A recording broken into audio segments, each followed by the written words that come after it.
जय Shri Krishna. Online class में आपका हार्दिक स्वागत। क्लास 7 विषय सामाजिक विज्ञान, दिनांक 8/12/2020, अध्याय 6 नगर, व्यापारी और शिल्प जन के अंतर्गत एक मध्ययुगीन नगर की एक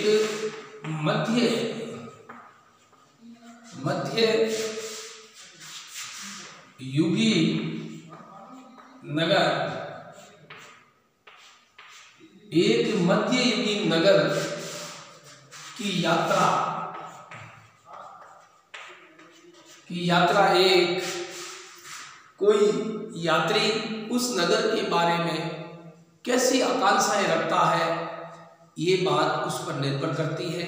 ये नगर किस प्रकार का था, क्या वो मंदिर नगर था या एक प्रशासनिक केंद्र था, एक वाणिज्यिक शहर, एक पत्तन नगर तथा किसी अन्य प्रकार का शहर था। कई तरह तो एक साथ अनेक प्रकार के थे। प्रशासनिक नगर तथा मंदिर नगर होने के साथ साथ वाणिज्य कार्यकलापों और शिल्प उत्पादन के केंद्र भी थे। मध्य और दक्षिणी भारत में व्यापार, शिल्प, कार्य उत्पादन के प्रमुख कुछ उत्पादन केंद्र थे, जिसके अंतर्गत प्रशासनिक केंद्र आते हैं। चोल वंश के बारे में हमने पढ़ा है। चोल वंश के बारे में भी हमने पढ़ा। तो हम अपनी एक कल्पना के घोड़े पर सवार होकर चोल राजाओं की राजधानी, चोल राजाओं की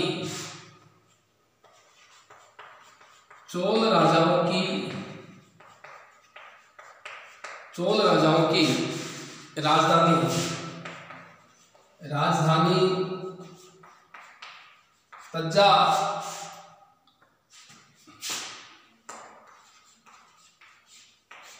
जिसकी राजधानी तंजावुर, जैसा कि ये 1000 वर्ष पहले था, की यात्रा पर चले। वर्ष में 12 महीने बहने वाली कावेरी नदी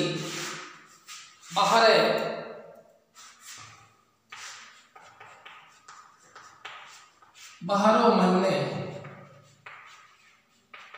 बहने वाली नदी कावेरी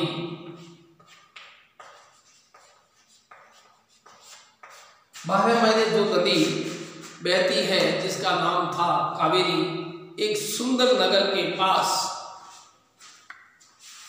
एक सुंदर नगर के पास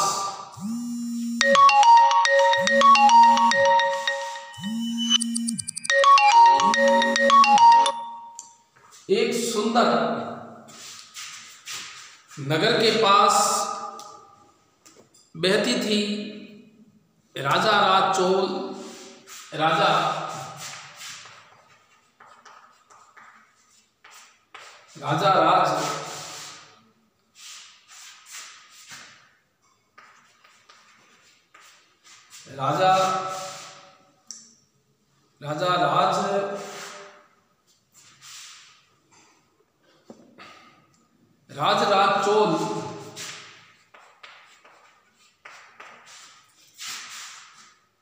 द्वारा निर्मित राजराजेश्वर मंदिर की घंटियां बजती सुनाई देती थी।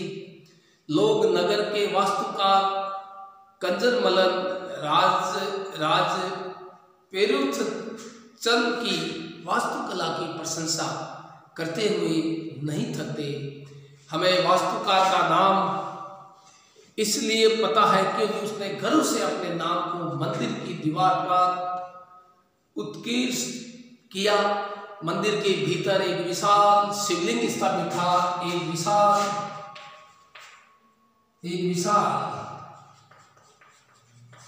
शिवलिंग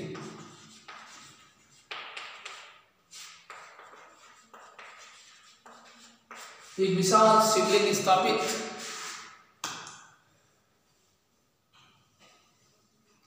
था।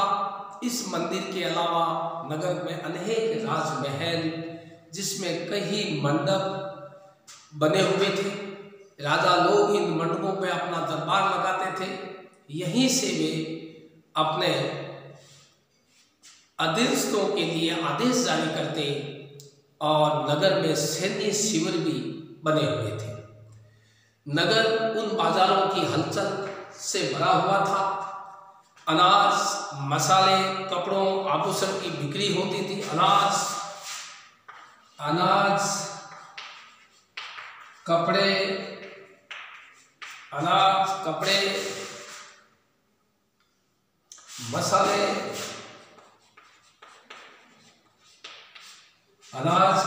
मसाले, आभूषणों की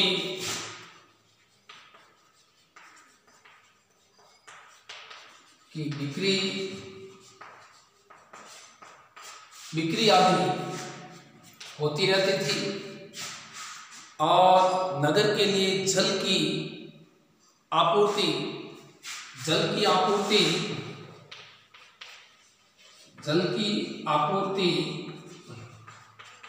कुओं के द्वारा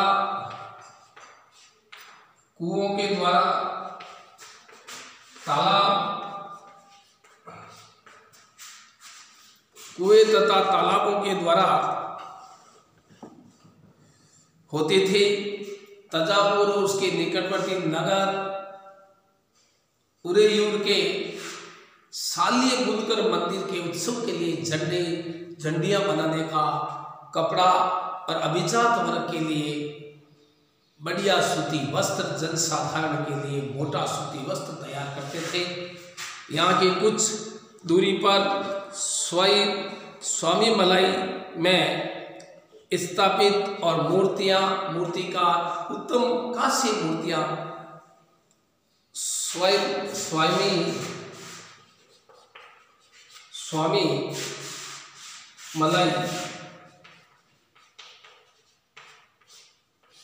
स्वामीमलाई में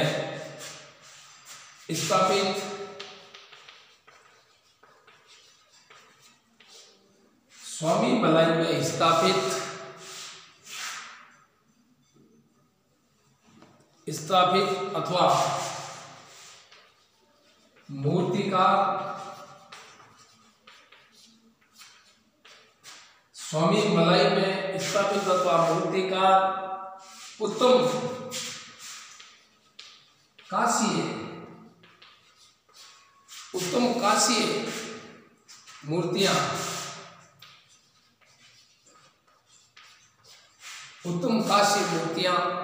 तथा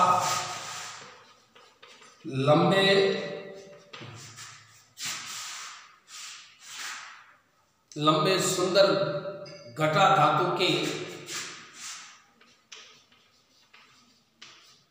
तथा लंबे सुंदर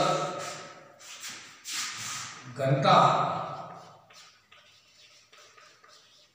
धातु के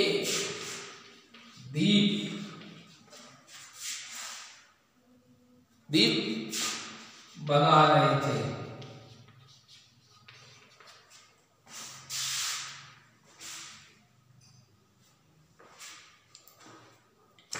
मंदिर के अंदर मंदिर, नगर और तीर्थ केंद्र। तंजावुर एक मंदिर नगर का ही उदाहरण है। मंदिर नगर नगरीकरण का एक अत्यंत महत्वपूर्ण प्रतिरूप प्रस्तुत करते हैं। नगरीकरण नगरों के विकास की प्रक्रिया है। मंदिर अक्सर समाज और अर्थव्यवस्था दोनों के लिए ही अत्यंत महत्वपूर्ण होते थे। शासक विभिन्न देवी देवताओं के प्रति अपना भक्ति भाव दर्शाने के लिए मंदिर बनाते थे। विधि विधान, धार्मिक अनुष्ठान, आय से धार्मिक अनुष्ठान, मंदिरों को भूमि धन अनुदान में मिलता था, जिसकी आय से धार्मिक अनुष्ठान विधि विधान से संपन्न किए जाते थे। तीर्थ यात्रियों तथा पुरोहित पंडितों को भोजन कराया जाता था और पर्वोत्सव मनाए जाते थे। मंदिर के दर्शनार्थी भी दान दक्षिणा दिया करते थे। जैसे आपने देखा होगा कि कांसा धातु घंटा और लुप्त मोम तकनीक इसी में विकसित। कांसा एक मिश्र धातु होती है जो तांबे और रांगे टीन के मेल से बनाते हैं। घंटा धातु में रोगों का अनुपात किसी भी अन्य किस्म के कांसे से अधिक होता है। ये घंटे जैसी ध्वनि उत्पन्न करता है। चोलकालीन कांस्य मूर्तियां लुप्त मोम तकनीक से बनाई जाती थी। इस प्रविधि के अंतर्गत सर्वप्रथम मोम की एक प्रतिमा बनाई जाती थी।